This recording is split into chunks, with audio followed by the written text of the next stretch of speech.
a grabar y vamos a compartir. ¿Algún comentario sobre lo que vimos hasta ahora?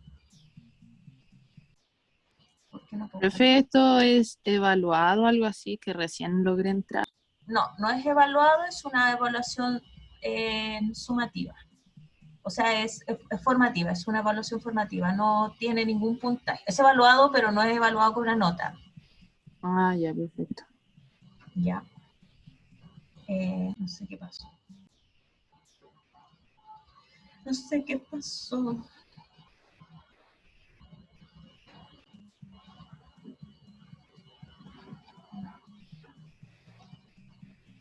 Ya, la clase pasada quedamos aquí y vamos a continuar.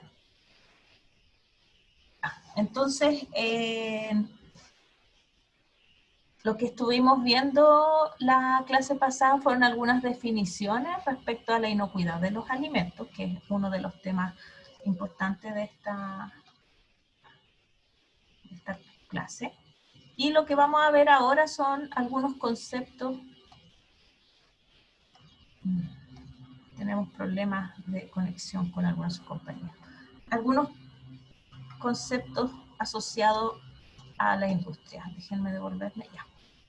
Hay 4 etapas que son súper importantes en toda cadena productora de alimentos y es donde tú tienes como productor o como parte de esta cadena preocuparte de que no se pierda la inocuidad.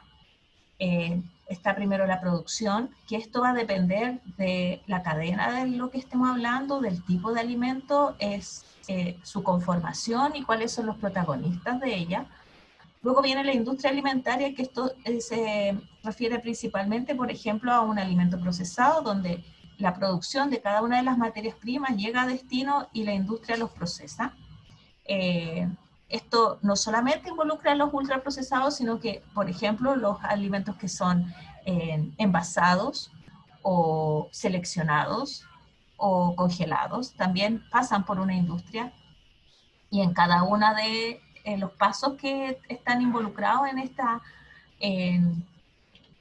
esta presentación del alimento, selección o envasado, hay nuevos riesgos y también hay más personas involucradas o más pasos que pueden afectar la inocuidad del alimento.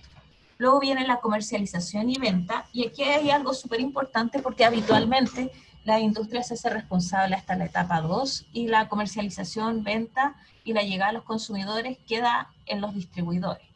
Pero han habido un montón de modificaciones legislativas en algunos países, como en Estados Unidos, en que la distribución y comercialización también culpa a la empresa bueno, en realidad es al importador, y el importador transfiere esa responsabilidad a la empresa a la que le compró el alimento.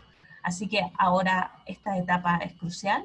Hace hartos años que ya se está mejorando esta etapa. No sé si lo han visto, que por ejemplo muchas cosas ahora llegan en camiones refrigerados. La carne se distribuye en camiones refrigerados. Antiguamente en las carnicerías de barrio los camiones no eran refrigerados o eran cerrados pero no refrigerados. O tienen para colgar los animales, pero a veces partes estaban puestas en el suelo, lo cual constituye un riesgo a la inocuidad. La cadena de frío ha cobrado un protagonismo gigantesco en los últimos años, pero antes no era algo que se pusiera mucha atención. También aquí hay que cuidar, por ejemplo, cómo se distribuyen los alimentos. Los envases pueden jugar un rol muy importante en que no se rompa esta barrera con el medio externo y por lo tanto evitar contaminación. Y finalmente, y no menos importante, sobre todo cuando no comemos en nuestro hogar, es la manipulación que se le hace a los alimentos o materias primas en el lugar donde se prepara el alimento. En el hogar se supone que ocurre más del 50% de las contaminaciones ocurre en el hogar. O sea, nosotros cuando preparamos nuestro alimento no somos lo suficientemente precavidos para evitar que nuestro grupo familiar se enferme. Ahora, puede ser que seamos responsables de hartos brotes, por así decirlo, pero un restaurante o un local que vende comida llega a muchas más personas, entonces el impacto que puede tener una mala manipulación en un restaurante puede ser mucho más grande que el que tenga un grupo familiar. ¿Alguna duda? Bueno, vamos a seguir entonces. Entonces existen tres factores importantes que son los que causan alteraciones en los alimentos. Ya lo vimos en el Kahoot. Uno de ellos es el físico. ¿Algún ejemplo están acá? ¿A alguien se le ocurre alguno que podamos discutir sin importar lo que diga la diapo? Voy a abrir para verlo. Bueno, se refiere principalmente a un daño o a la presencia de un cuerpo extraño en el alimento, ¿ya? Puede ser un tornillo, un aro. Exacto, eso es un daño físico, porque el consumidor puede romperse un diente, se lo puede tragar y le puede producir daño. También puede ser un daño en el aspecto, en la contextura física del alimento. En este caso, por ejemplo, esta manzana se ve que está sobremadura, por así decirlo. Entonces las pectinasas empezaban a actuar y ya la textura, el color y la forma del alimento no es atractivo. Puede ser que esto no cause un daño en el consumidor, pero sí afecta a su elección después por él. ¿Ya? En función de las etapas vistas antes. También hay efectos químicos. Esto se refiere a los de deterioro. Entonces, por ejemplo, existe esta situación de acá, que es la oxidación de los vegetales, que podemos ver que se empiezan a pardear, se están oxidando. Por lo tanto, aquí el envase también juega un rol muy importante. Este tipo de productos se venden envasados ahora, listo para consumir. No sé si lo han visto, hay una marca que lo comercializa. Bueno, la que yo conozco es Dole, que es chilena, pero existen otras más. Pero claro, la vida útil de este alimento es bajísima, porque si se empieza a oxidar o a perder la textura por reacciones propias del deterioro, el consumidor deja de consumirlo y prefiere ir a la feria y comprar una lechuga entera y elegir lo que va a hacer, aunque sea más tiempo, ¿ya? Y biológicos, bueno, esta reacción de deterioro es como la clásica de frutas, que es la invasión por hongos. Estos hongos no siempre causan daño al consumidor. Nuevamente, estas son reacciones de deterioro, pero sí producen el ablandamiento del producto, por lo tanto afectan sus propiedades físicas. Bueno, y el aspecto no es nada atractivo, ¿no? Entre comprar una naranja así y una que no tenga hongos, claramente el consumidor va a elegir una que no tenga hongos. Todas estas cosas se pueden detectar en la inspección, por ejemplo, de la recepción de materias primas. Si tú eres dueño de un restaurante, de local que vende comida, bueno, en estos momentos lo estás pasando muy mal, pero además tienes que tener a una persona que cuando lleguen los productos que tú compraste los inspeccione y evite ya sean daños biológicos, efectos físicos o químicos, para de esa manera partir tu parte de la cadena productiva con los mejores elementos, ¿ya? Pero por otro lado, vamos a ver que todos estos factores, así como afectan la calidad de los productos, también afectan la inocuidad. Y para eso existe todo un grupo de estrategias que tienen que estar conectadas en la industria y que evitan que el alimento pierda su inocuidad.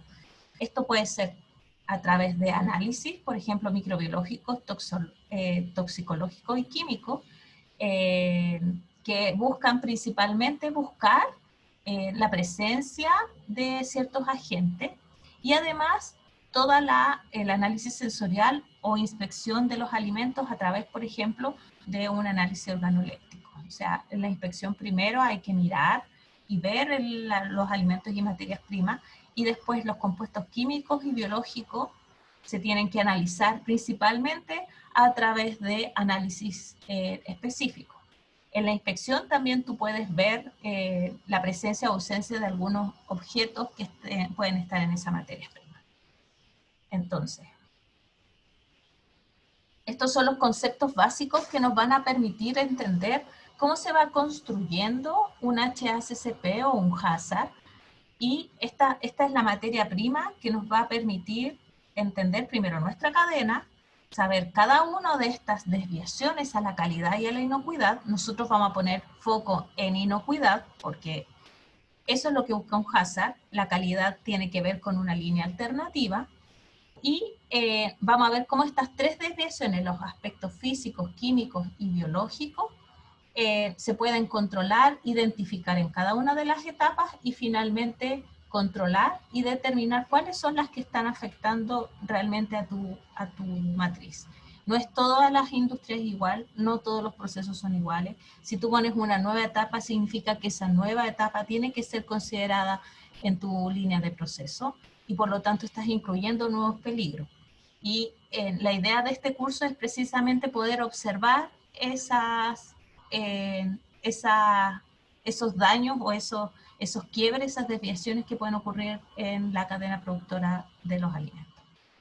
En cuanto a legislación, cortito porque esto ya lo conocen mejor que yo probablemente, existe un conjunto no solo de reglas, por así decirlo, porque no todas son leyes, pero reglas que establecen cómo debe ocurrir la distribución y la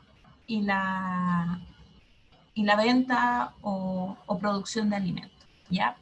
Lo que buscan estas legislaciones es proteger al consumidor, no solamente al consumidor, sino también a la persona que manipula ese alimento, y de esa manera evitar que en el fondo el alimento sea un vehículo de transmisión de daño.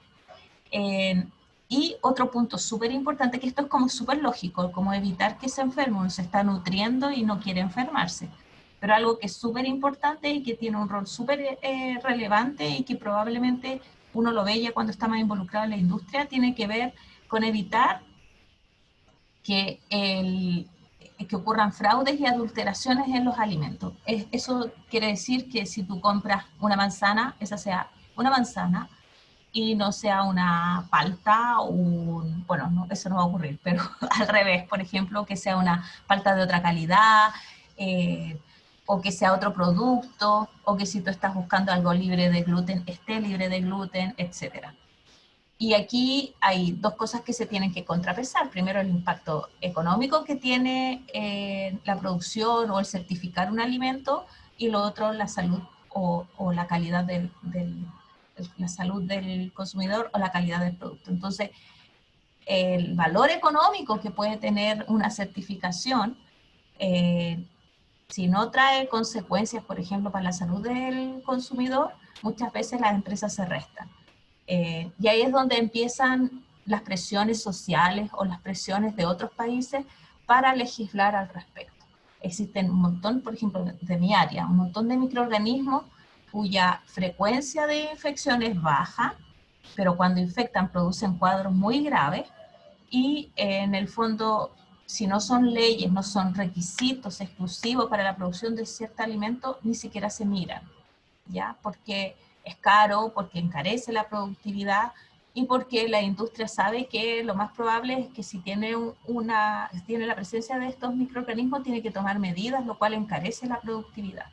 Y eso les quita competitividad económica. Entonces aquí estas organizaciones tienen que ser bien contundentes, bien sólidas para poder defender al consumidor.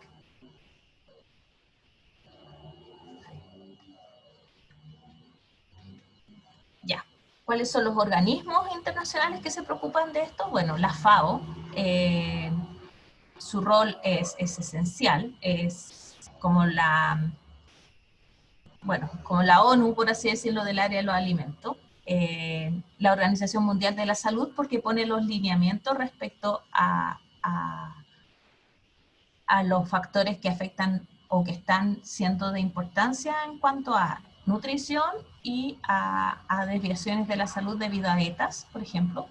Ellos cada cierto tiempo ponen un boletín, el último fue el 2018, donde dicen y estiman el impacto que tienen las dietas en la población mundial, hacen estadísticas de cuáles son los países y los alimentos que tienen mayor impacto, y están siempre buscando nuevas alteraciones que pueden traer un problema a largo plazo, como por ejemplo la resistencia a los antibióticos.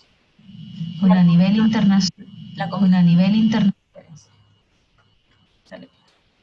Y la Comisión del Códex Alimentario, que bueno, esto es una comisión especialista que lo que hace es precisamente preocuparse de los aspectos más técnicos asociados solamente al área de alimentos, ya sean definiciones de ciertos alimentos, de fraude, conceptos básicos, y también sobre los límites o las técnicas que se deben utilizar para medir ciertas cosas. Entonces la Organización Mundial del Comercio también tiene un rol, y esto tiene que ver un poco con la libre competencia de los precios de los alimentos. En el fondo, que no hayan las cosas que ya hemos visto que ocurren habitualmente, que son las colusiones, y que de esa manera contribuyen o afectan las preferencias del consumidor y la disponibilidad que hay, o el acceso que hay a estos alimentos. ¿Ya? No solamente ocurre en el área de alimentos, pero también tiene que ver, el área de los alimentos tiene un alto impacto, porque estamos hablando de si una empresa se colude, si las empresas se coluden en un área productora, están afectando los precios de los alimentos que llegan a la población, y por lo tanto pueden cambiar las preferencias nutricionales de un país o de una ciudad. ¿Conocen algún ejemplo de colusión en el área de alimentos? ¿O alguna colusión que haya pasado en nuestro país hace poco? Yo recuerdo varias, pero son un poco antiguas, puede ser que ustedes no se acuerden, son bastante más jóvenes. ¿No? ¿No conocen ninguna? La más famosa es la del papel higiénico. A mi gusto la más famosa, porque trajo como consecuencia la devolución de 7.000 pesos después de todo lo que habían ganado al coludirse y subir los precios. Hubo un fallo que puede ser simbólico, porque en realidad 7.000 pesos no es lo que nosotros pagamos extra, pero hubo toda una logística asociada y una devolución, una compensación a todas las personas mayores de 18 años solo por el hecho de haber hecho una colusión. Pero hay varias más. ¿Conocen alguna otra? Una que fue hace poquito, ahora que salió en las noticias. Creo que la de los pollos. La de los pollos fue hace como 5 años atrás. Esa fue, de hecho le denominan, existía una asociación que se llama Asociación de Productores Avícolas, o APA, que como parte del castigo a esta colusión lo hicieron disolverse. Pero ellos, claro, pues ellos subieron conjuntamente y en forma coordinada, está registrado a través de correos electrónicos, que se pusieron de acuerdo para subir el precio de la carne de pollo, que solía ser mucho más barata que la carne de bovino, hasta que comenzó a ser preferida por el consumidor respecto a la carne bovino, principalmente porque hubo un impulso muy grande a comer carnes más magras, y muchas partes de la carne de pollo y la carne de pavo son magras, no todas, y si lo comes con cuero, la verdad es que compite con el mejor lomo vetado, pero eso hizo que algunas personas tengan la percepción de que es una carne más sana. Lo es en ciertas situaciones, es más magra. Si tú compras un buen trozo de carne magro de bovino, es igual. Y bueno, estaba bueno el negocio y decidieron subir el precio coordinadamente. Y bueno, disolvieron la APA, pagaron una multa, hicieron un curso de ética y listo. Y la última colusión que he visto yo en las noticias, ¿alguien la ha escuchado? Es la de la pastilla anticonceptiva. Bueno, las pastillas anticonceptivas ya había ocurrido antes. No solo las pastillas anticonceptivas, son todas las pastillas de uso constante, o sea, las que están involucradas en enfermedades crónicas. Y eso incluye también los anticonceptivos, que en realidad cuando uno los consume va viendo la variación de precios súper arbitraria en todas las farmacias, y es súper obvio que hay una colusión, pero bueno, el CERNAC no tiene mucho que hacer aquí en Chile, pero bueno, es lo que hay. Pero es una práctica muy común en nuestro país, lamentablemente. Y, ¿sí? Que lo del gas también ahora está en investigación. Tiene razón, pero eso no se ha demostrado todavía. Pero hay una sospecha de que el gas subió. De hecho, mi mamá ayer me venía llorando de que había subido mucho el gas, estaba muy caro. Y había salido la noticia que se habían puesto todos de acuerdo. Terrible, me parece, terrible que pasen esas cosas. Pero bueno, hay un montón de cosas terribles que están ocurriendo, sobre todo ahora que estamos encerrados y que es más difícil observar lo que está ocurriendo y nosotros también somos fiscalizadores en esto. Ya, volviendo a la clase, para que no se me pase el tiempo, como me suele ocurrir, las normas internacionales entonces están asociados al Códex Alimentario, que está compuesto, está organizado por la OMS y la FAO. Estas dos instituciones son las que albergan al Códex Alimentario, y este es un conjunto de normas, directrices y códigos de prácticas aprobada por esta comisión. Esto está constantemente en discusión, siempre hay modificaciones que aparecen y se está actualizando. No es un proceso rápido, es más bien lento, pero existe una comisión que está observando y modificando. Y los países que se acogen a él, y bueno, esto son normas internacionales transversales y por lo tanto te permiten de alguna manera dar confianza de que tú cumples con estas directrices y por lo tanto tu producción va a cumplir con estándares más bien internacionales, aunque esto es como la base. De ahí en adelante, cada matriz alimentaria, cada industria, incluso cada empresa, tiene un montón de cosas que puede hacer para mejorar la inocuidad o la calidad de sus alimentos. Y muchos países que compran estas matrices alimentarias te ponen requisitos de entrada diferentes. Y ahí hay un montón de instituciones asociadas a ello. Por otro lado, y algo que ha estado sonando mucho en los últimos años, estos son los objetivos generales que son transversales, pero la FAO los publicó hace unos años atrás, y lo que va buscando no es solamente hablar de estas directrices generales, sino que también hay una misión más general para hacer sustentable la industria y, bueno, un mundo mucho mejor, como por ejemplo tiene objetivos asociados a igualdad de género, a el uso responsable o la limpieza del agua, y cosas por el estilo. También, por ejemplo, acciones climáticas, etcétera. Y esto también, esto es súper impactante en la industria de los alimentos porque la verdad es que contamina bastante, utiliza una cantidad de agua gigantesca, quizás no tanto como la minería, pero también hay mucho desperdicio de agua, se podría optimizar. Un caso célebre y tristemente célebre de la palta, el de la producción de palta. En este caso es para que crezca el árbol y produzca frutos, no para después la manipulación del alimento, el envase, etc. Claro, el agua no se contamina, pero un grupo muy reducido compra el agua y acapara el agua y evita que tenga acceso la población a este recurso básico. Y para la población, como el Estado tiene que proveer, les llevan unos camiones aljibe 2 veces a la semana para que vayan a buscar agua, con todas las consecuencias que eso implica, siendo que esas personas viven afuera de un río. Pero bueno, no voy a hablar de eso porque es un tema sensible. Existen otro tipo de normativas, por ejemplo las ISO. ¿Alguien sabe lo que son estas normas?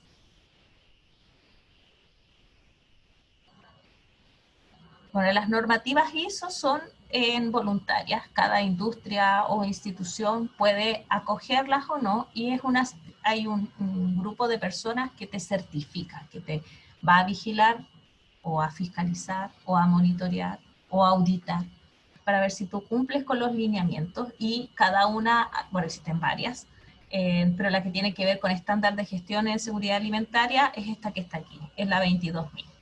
Y en su base, como muestra esta pirámide, es el HACCP o el HACCP. Es la base, es lo mínimo como para pensar en tener una certificación ISO, y de esta manera cumplir con más altos estándares de calidad e inocuidad y por lo tanto generar mejores prácticas. Todas estas son etiquetas que te van dando como medallitas y que te permiten certificar a nivel de, ya sea de tu consumidor o de un país de destino, que tu producto cumple con altos estándares productivos. Pero estos son solamente, esta es la parte de gestión, tú tienes que tener un registro, tienes que mostrar, tiene que haberlo visado una persona, pero en lo bajo, si uno lo lleva así como a la industria, hay un montón de acciones que se tienen que hacer para que esto ocurra, para que tú tengas estas medallas y estos registros que muestren que tu producto es inocuo. Y las grandes empresas tienen muchas desviaciones porque trabaja mucha gente, va mucha gente a un turno, después hay un cambio de turno, llega otro grupo de gente gigantesco y es súper importante que todos estén alineados y en el fondo generes una cultura de inocuidad en el grupo de personas que trabajan. No por ser una empresa grande, tiene menos detalles que afecten su calidad. Es más fácil llegar a las medallas porque le pueden pagar a un grupo asesor, hacer todo lo necesario. Como les digo, hay un montón de acciones que hay que hacer. Primero hay que cambiar la infraestructura, hay que, no sé, pues, pintar el techo, sellarlo, sellar el piso, etcétera. Y una empresa grande lo puede hacer. Pero también hay un factor humano muy gigantesco que a ellos les produce desviaciones. Y por lo tanto una capacitación o estas charlas que se dan en las empresas en la mañana, recordando evitar los accidentes y recordando las medidas de inocuidad, son súper importantes. Aunque parece algo majadero y algo tonto, las industrias grandes, la gente se mueve constantemente. Un ejemplo es la industria agrícola en Chile, pongamos en una empresa, ya no en el campo, en una empresa que produce frambuesas congeladas, frambuesas congeladas, por ejemplo, los empleados que tienen no están contratados todo el tiempo, son temporeros, trabajan solamente por una temporada. Y por lo tanto, año a año llegan personas nuevas a las cuales hay que nuevamente capacitar y enseñarles cómo funciona la industria y cuáles son los puntos que sostienen esta pirámide, como el HACCP. Por lo tanto, los puntos críticos, las normativas, cuáles son las reglas. Perdonen.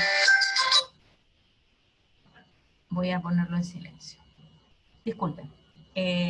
Ya. Y bueno, en Chile las normas nacionales están en este libro que ustedes lo deben conocer. ¿Alguien lo ha visitado? ¿Lo ha mirado? ¿Saben? Sí, profe, sí. ¿Cierto? Para los trabajos, sí. Para todo, es la Para todo. Biblia. Sí. Es la Biblia. Desde el punto de vista microbiológico es esencial. Déjenme mandar un mensaje que me están llamando y...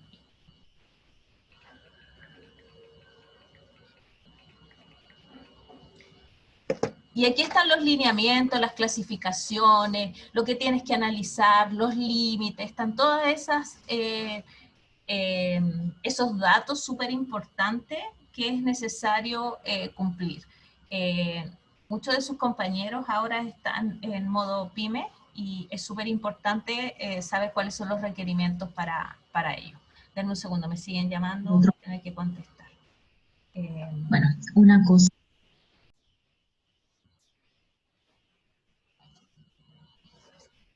¿Aló?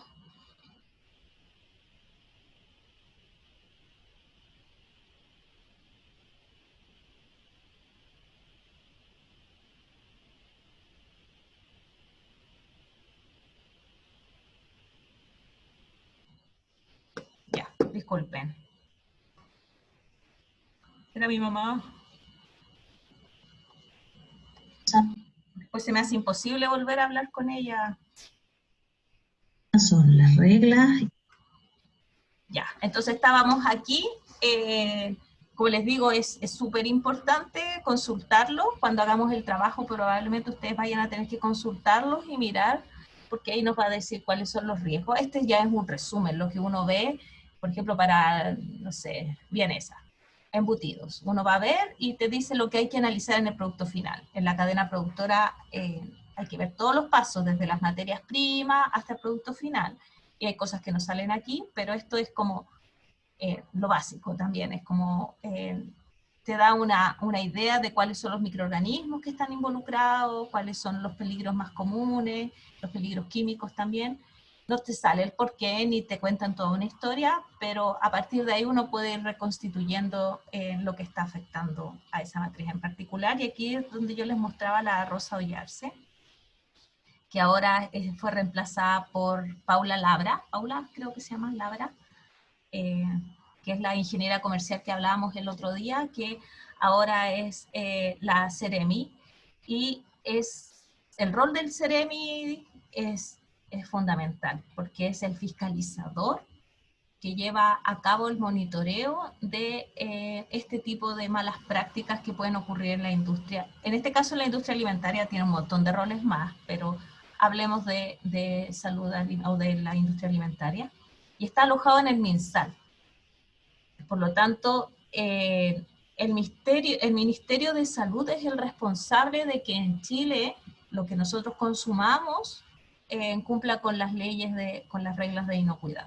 Y por eso estos tipos hacían fiscalizaciones. Ahora, no solamente lo hacen aquí, lo pueden hacer, fiscalizan otro tipo de establecimientos, en donde, no sé, pues clínicas estéticas, hoteles, no necesariamente porque vendan comida, sino porque también tienen que cumplir con ciertos requerimientos sanitarios. Ahora con el COVID ni hablar, o sea, tienen mucho trabajo.